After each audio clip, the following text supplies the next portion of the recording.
Hello, my name is Jacob Fleming, and I'm an academic advisor with Kansas State University's online dietetics program. And due to the recent coronavirus outbreak and quarantine of such, um, many universities are moving classes exclusively online, and thus academic advising must go exclusively online, or by phone. And I'm sure a lot of you have been told about Zoom, and you can use Zoom meetings for your advising appointments. Since I've been an online academic advisor for about 2 years and using Zoom for just about the entirety of that academic advising, I wanted to share some best practices I've picked up in the past 2 years, some settings you can enable in Zoom to make it most manageable and most like your main campus advising experience. So, for instance, if you want to learn to schedule appointments as well as have drop-in hours, but you don't want 9 students barging in during your appointment, because that's how it would normally happen if you don't enable one of these settings. I'm going to show you how to do that today. Without further ado, we'll get to it. So what you're going to want to do first is go to ksu.zoom.us. If you're at a different institution, that might be different. Just Google your institution in Zoom. So what we'll want to do is first download Zoom, the Zoom app, Zoom client for meetings. So download, it doesn't take too long.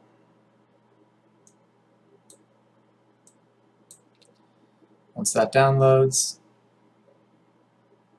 another Zoom window will pop up here. So this is the app. You're going to want to go and sign in using SSO, or single sign-on. That'll take you to this, and we'll do KSU. That's where I'm at, Kansas State University. Open Zoom,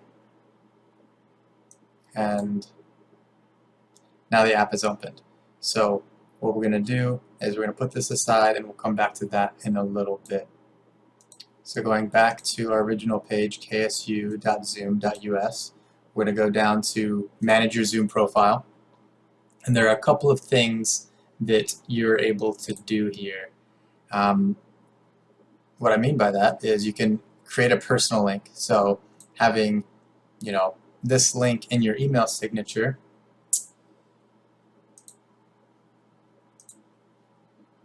pull this up real quick. So as you can see here, just how you would have your email, maybe your phone number, you can have that personal Zoom link, because if you're working remotely, you're not going to want to give out your personal phone number to students, and maybe you don't have a work phone that is mobile. So with that, currently, as I mentioned earlier, if someone clicks on this, they'll be taken to the room if you don't adjust any of these settings. And so we want to have a waiting room so that you can choose who comes in and who comes out.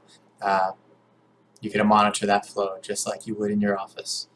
So now we'll come over here to settings, and there are going to be a couple we'll want to enable. First, do participants video. That way, that's one less thing that your student has to deal with. Even though most students these days are pretty good with technology, if we can minimize the things that they have to do, that's the best case scenario. So we'll enable participants video. And what we're going to want to do is use the personal meeting ID when starting an instant meeting. So I'll show you what that looks like, so that then you can kind of open up your drop-in hours if you choose to have those. And what we're going to want to do is make sure that the personal meeting ID is not enabled when scheduling a meeting. So this way we can keep them different. So for instance, what I'll do when I start up for the day, I'll come in here and I'll just create a new meeting.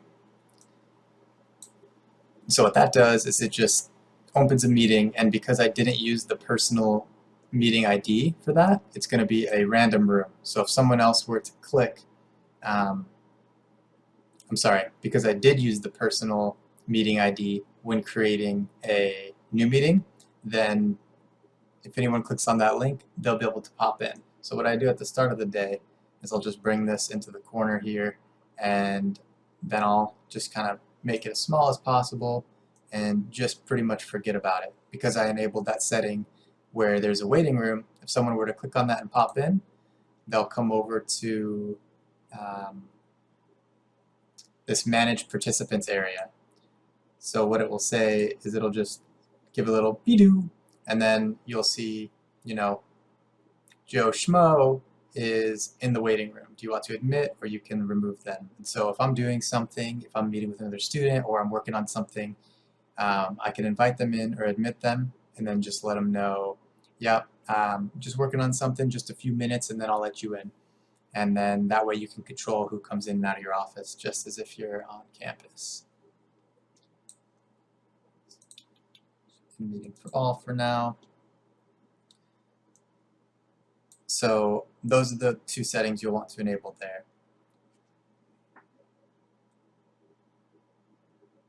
Scroll down, there are a lot of different settings. I won't get into them, just the ones that are important. Most of these are already enabled. So this is the waiting room. So this is, you're going to want to enable this. Attendees can't join until the host admits them individually from the waiting room.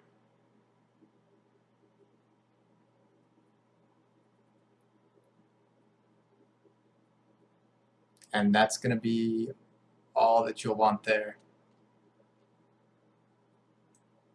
So those are going to be the settings to enable. You're going to do the waiting room and participants video. You can see you can create a personal link and then have that in your email signature so they can click on it. It's a great way. You can send that out to your students, and then you can have drop-in hours accordingly.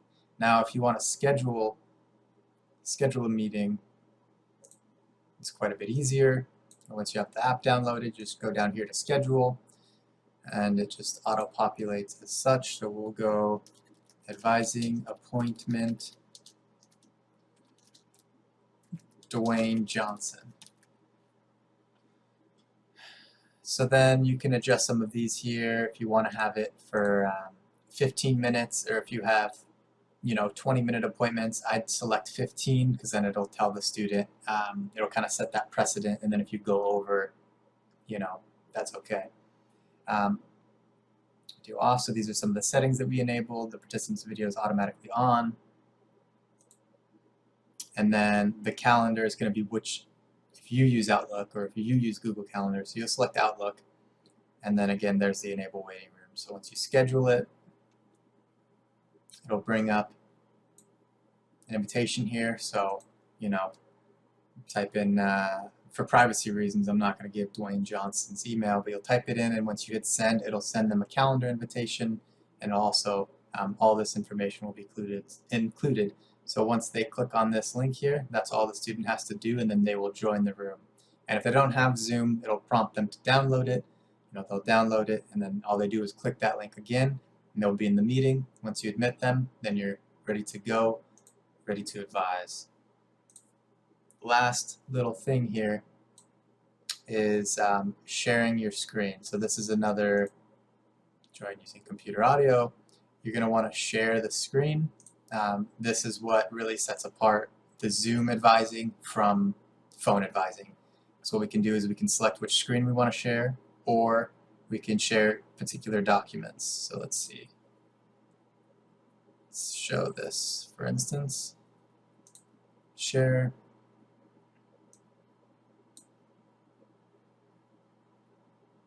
And so now you can see we're sharing this document with the student. So maybe this is an academic plan. You can share it with them and really go over it face to face instead of trying to describe something that you're unable to see, which can be quite difficult. So I don't want to make this video any longer than it has to be. So with that, I hope this helps in this time of quarantine, and good luck, everybody.